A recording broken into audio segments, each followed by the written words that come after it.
मिलिए मणिमोहन मेहता से। स्नातकोत्तर महाविद्यालय में अध्यापन कार्य से जुड़े मणिमोहन लगभग 3 दशकों से साहित्य लेखन में सक्रिय हैं। अब तक 4 काव्य संग्रह के अलावा इनके द्वारा अनुदित कविताओं की 3 किताबें भी प्रकाशित हो चुकी हैं। विश्व के कुछ चुने हुए कवियों की अनुदित कविताएं आपके बीच साझा कर रहा हूं। इस क्रम में पहले जो कवि हैं वे हैं लैंगस्टन ह्यूज।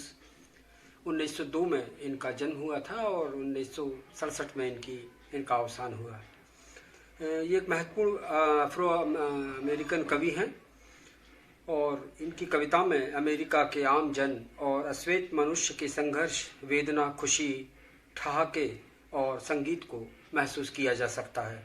अपनी कविता में उन्होंने अफ्रो अमेरिकन अस्मिता और इस सभ्यता के वैविध्य को पूरी ईमानदारी और स्वाभिमान के साथ अभिव्यक्त किया है। कुछ छोटी छोटी इनकी कविताएं मैं आपके बीच में रख रहा हूँ। पहली कविता है जिसका शीर्षक है खामोशी। कितना शांत, कितने अजीब तरह से शांत है आज यह पानी। कितना शांत, कितने अजीब तरह से शांत है आज यह पानी।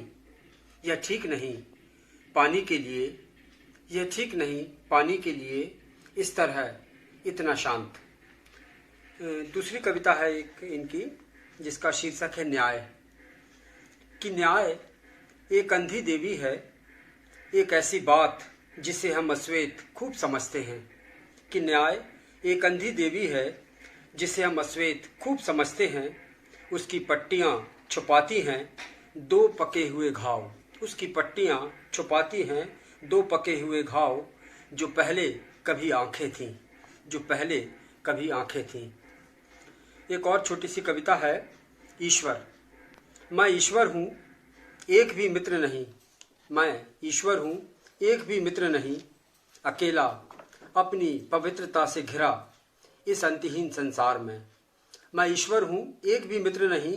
अकेला अपनी पवित्रता से घिरा इस अंतहीन संसार में। नीचे युवा प्रेमी मस्ती से घूम रहे हैं धरती पर। नीचे युवा प्रेमी मस्ती से घूम रहे हैं धरती पर।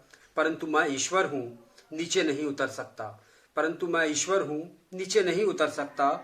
वसंत जीवन प्रेम है, प्रेम ही तो जीवन है।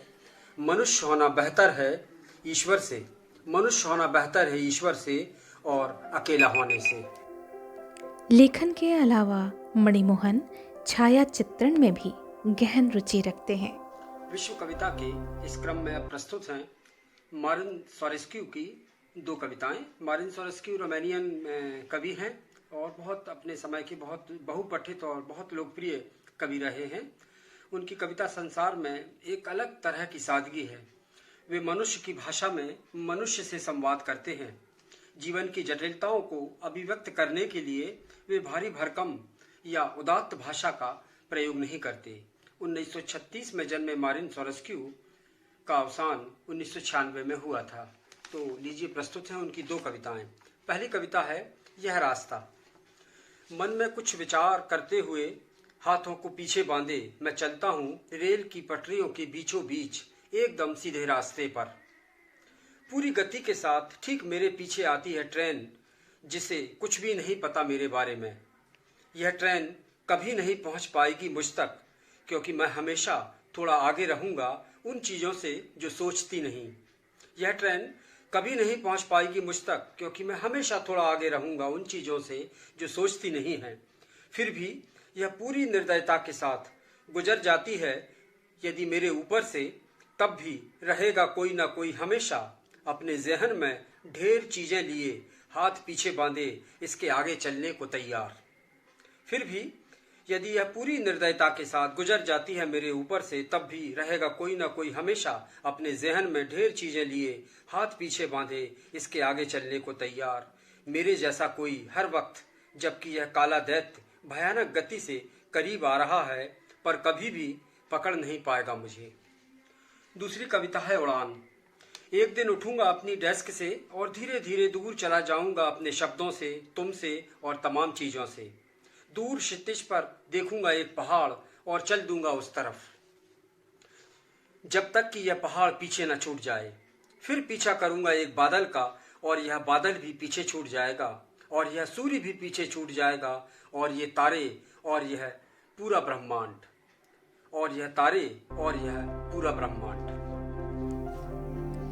समानार्थी शब्दों के मुलायम विकल्प को तलाशते हुए अनुवाद में अलहदा ट्रीटमेंट के कारण मशहूर कवि मणि मोहन एक श्रेष्ठ अनुवादक के रूप में अपनी शख्सियत को धार दे रहे हैं।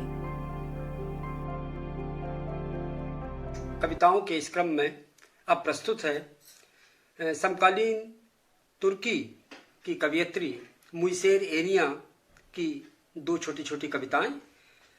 मुयसेर एनिया का जन्म 1984 में इज़मिर में हुआ था, और वे वहाँ एक विश्वविद्यालय से इस वक्त वहाँ पीएचडी कर रही हैं, और अभी तक उनके 2 कविता संकलन प्रकाशित हैं, और विश्व की अनेक भाषाओं में उनकी कविताओं के अनुवाद हुए हैं। हिंदी में भी मैंने ही उनकी कविताओं का अनुवाद किया था, और अपनी देह और इस संसार के बीच के नाम से एक प्रतिष्ठित प्रकाशन से वह किताब प्रकाशित हुई थी। पहली कविता प्रस्तुत है मुयसेर एनिया। कभी कभी मनुष्य मरते मरते भी थक जाता है, कभी कभी मनुष्य मरते मरते भी थक जाता है, कभी कभी वह उस मुल्क की तरह हो जाता है जिसे सब ने छोड़ दिया हो, कभी कभी वह उस मुल्क की तरह हो जाता है जिसे सब ने छोड़ दिया हो, उस मुल्क की तरह जिसे छोड़ दिया हो सब ने, एक स्त्री भी छूट जाती है। उस मुल्क की तरह जिसे छोड़ दिया हो सब ने, एक स्त्री भी छूट जाती है। दुख के समुद्र के भीतर एक मछली जैसे ही टकराती है किनारे से, समुद्र उछलने लगता है। दुख के समुद्र के भीतर एक मछली जैसे ही टकराती है किनारे से, समुद्र उछलने लगता है। ताकि कोई देख ना सके मेरे जख्म, मैं उन पर जमा लेती हूँ पपड़ी। यदि मैं नहीं होती दुख भी नहीं होते, यदि मैं नहीं होती दुख भी नहीं होते। एक और मुयसेर एनिया की ही कविता है गुलदान। वक्त ठहरा हुआ है वहां किसी ठोस गुलदान की तरह, वक्त ठहरा हुआ है वहां किसी ठोस गुलदान की तरह, दिल बुहार रहा है टूटे हुए टुकड़े पैरों के नीचे, दिल बुहार रहा है टूटे हुए टुकड़े पैरों के नीचे।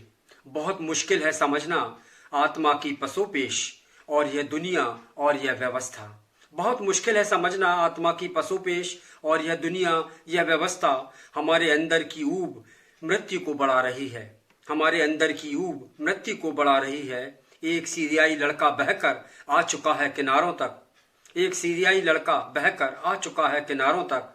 इस शहर में लोग बंदूक की गोलियां खाकर जिंदा हैं, इस शहर में लोग बंदूक की गोलियां खाकर जिंदा हैं। मैं पुकार रही हूं अपनी आत्मा को, कहीं कोई आवाज नहीं। इस कार्यक्रम से संबंधित अपनी राय आप manikasahitya@gmail.com पर दे सकते हैं। कृपया लाइक और सब्सक्राइब करना ना भूलें।